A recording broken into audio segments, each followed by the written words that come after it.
Car strikes crowd outside LA venue, injuring 30. Bystanders attack driver who was shot. Okay. A vehicle rammed into a crowd of people waiting to enter performance venue. The driver was later found to have been shot. Oh, so it wasn't even intentional? The driver got shot and just like spun out and hit the worst possible place? That sucks, man. Can you imagine? Can you imagine getting shot and you're like trying to stay conscious and you veer the wheel and you slam into like a crowded venue and then a bunch of people drag you out of the car and start beating the shit out of you and you're like, no, it wasn't me. It was not immediately clear if the driver was shot before or after the crash. Oh, okay. I guess there's not as much information as known. No deaths? No deaths. He was driving a little beep beep car. That's why no deaths. No kidding. Yeah. If this was a Ford F-150, then yeah, it probably would have mulched the crowd. But yeah, no, this makes a big difference. After the crash, she heard what sounded like gunshots. Okay, maybe it was shot after. Maybe the crash was deliberate then? I don't know. I don't know. Seems bad. Vashi was kicked out and ran through the crowd for revenge or some shit. Then the crowd pulled him out and beat him. Then someone shot him per local news. Why the f would you shoot somebody getting beaten on by a crowd? That's so weird. Like, okay, so he rammed into a group of people and then no one died, but a bunch of people were injured. He gets pulled out and gets the shit beaten out of him. Why would you shoot him then? All that does is disperse the crowd and turn what would otherwise be a happy group lynching into a, like, murder investigation or attempted murder investigation. That makes no sense. Why would you do that? Then everyone scatters, and then the cops get involved in a very different way. I don't know. Seems stupid. Seems dumb.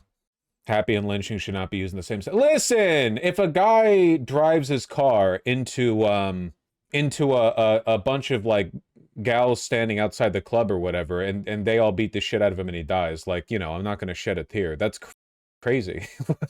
There need to be consequences to that. I don't know.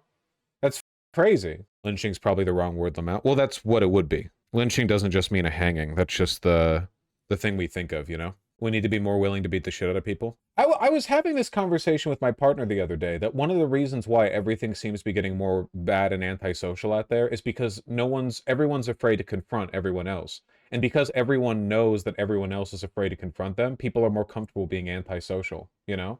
I feel like this is worse in, I'm going to paint with some very broad strokes here, white neighborhoods, because white people are much more afraid of confrontation than, say, black people are, on average, in the United States, for a variety of cultural reasons, recent history, experiences in the recent past, etc., etc. So, like, crazy, weird, antisocial behavior in, like, majority black neighborhoods, I think, on average, gets checked a little bit more. Like, if you're being weird or creepy or, like, leering or something like that, it's more likely that the neighborhood will look into you, you know? Whereas in a lot of, like, white communities, I don't mean like rural white, I'm just talking in cities, I guess. I'm kind of painting with a broad brush here.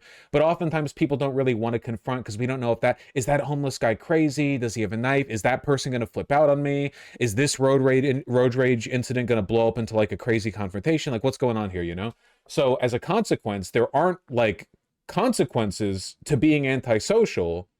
And because there aren't consequences to being antisocial, people get more antisocial. And it makes the problem worse. Again, I'm painting with very broad brushes here. Very broad. Like when the WASP neighborhood sees somebody being weird outside, what do? They call the police, you know? Oh, homeless guy acting weird outside, you call the police. Person being weird, yeah, you call the police. You know, whatever. It's like, you're kind of delegating a lot of responsibilities to the police when in most environments, I feel like, or historically, you know, no one was doing that shit in New York in 45 or whatever, you know, if somebody was being weird in your neighborhood, the guys from the neighborhood would just go out and do something about it. And I don't even mean beating them up. I just mean like at least confronting, like talking. And it's like this everywhere. It's like this in like grocery marts, you know, someone's being weird in a grocery store or whatever. Everyone just kind of like awkwardly hovers around them, not wanting to say anything. Nobody steps up and says, hey, can you stop? Or whatever. You're being weird. Will you like quit it or whatever?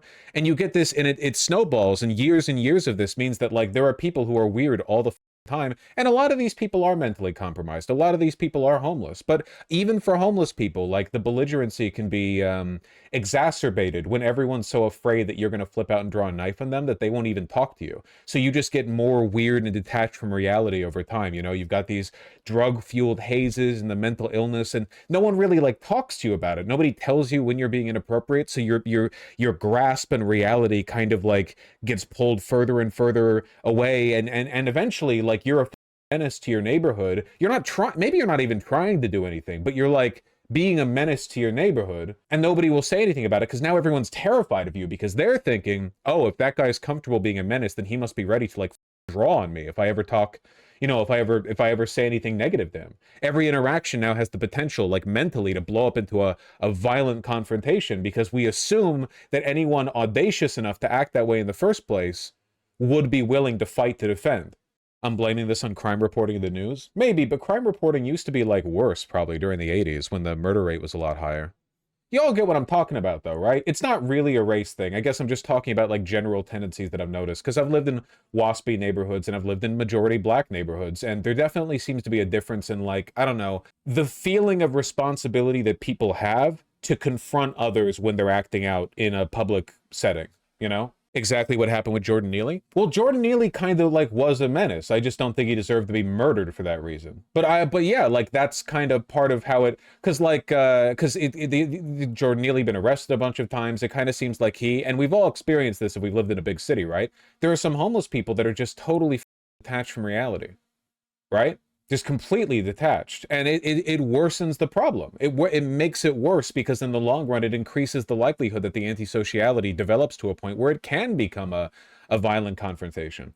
It's very obvious in my area, big difference between the local Eastern European immigrant neighborhood, totally different atmosphere compared to waspy areas. Yeah, it does seem like it's a waspy thing, like kind of a Protestant bitch-ass pussy thing a little bit. I feel like there's a very, very, very low chance of being assaulted or having a knife drawn on you for confronting people being weird in public. Yeah, that is true, but you gotta understand that, like, publicly confronting people for being weird is a skill that a lot of people have literally no experience in. Time was, for all of human history, confronting people when they were doing something wrong was like a necessary survival skill, right? If you couldn't do that, your ass was going to get taken advantage of, like, all the time, or killed. You needed the ability to stand up for yourself. Like it was lethally dangerous if you couldn't. But now it's not, because for the most part, houses are bubbles, crime rates down, police can handle everything.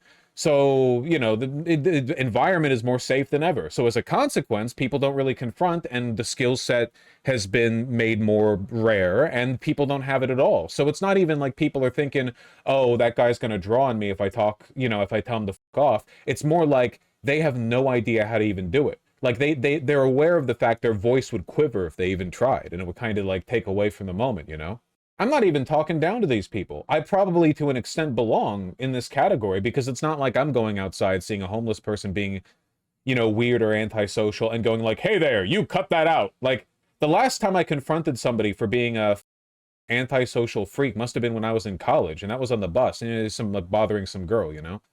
But for the most part, my thought is just like, well, I'm just doing my chores and then I'm getting home, you know? Remember the video of the drug girl knocking on a door for help? Yeah, I do remember that. That was, yeah. Want that social skill, work at a bar for 2 weeks? That's true. You probably will get that social skill pretty quickly if you work at a bar. You have to, because you have to deal with the belligerents. Good times create weak people. Well, there is a caveat to this, because I think America is worse about this than many places in Europe, and many places in Europe have a lower crime rate. I think that because the neighborhoods in, say, France or Germany or Spain or whatever are more walkable, people are more pro-social there, people interact with others more often, they're not in their little car boxes. I think people might be willing to be a little bit more confrontational there, even though it's you know, much less dangerous over there, right? Not in Sweden. No, it's true. The Scandinavian countries are uniquely antisocial. Guns play a role in this? To be sure, to be sure. But do we really think that the average, like, homeless guy being weird in a coffee shop has a firearm on him? I don't know. I do think it's lack of practice. I've heard it theorized the reason America has so many murders is because there's no intermediate step between shoving a jerk and shooting them. I think that's true. Yeah, it's the consequence of a very heavily armed, very paranoid society where, like, everyone knows any physical interaction can instantly escalate to, like, shooting somebody, so nobody lets there be a middle ground. Nobody just beats anyone up in America. You all get me. We could all stand to be a little bit more confrontational, I feel. Just a little bit. I live in Italy and hear people still use hands because no one had guns. Well, that's what I mean, yeah. Also, if you're like in England, you know, it's like the government will execute you if you have a pocket knife on you. So it's for the most part, you know, people joke about the stabbing rates in London, but they're still way the lower than the shooting rates in America. It is a much safer place to be belligerent. And lower than our stabbing rates, yeah. I mean, I would never endorse actually throwing hands. You should just pepper spray weird people or something. I don't even think it needs to come to physical violence. I just think that there are a lot of, like, weird belligerent assholes in public. And you can, like, we have just, nobody is willing to say, hey, fuck off, dude. You know? Like we often see, you know how often I have seen like world star ass videos of people getting into shouting matches, and it's always black and brown people, and it's always outside of a grocery store. But I think what we're seeing is an element in a way of social health, because what happens at the fancy pants waspy white grocery stores? People are weird and no one says anything because they're huge pussies.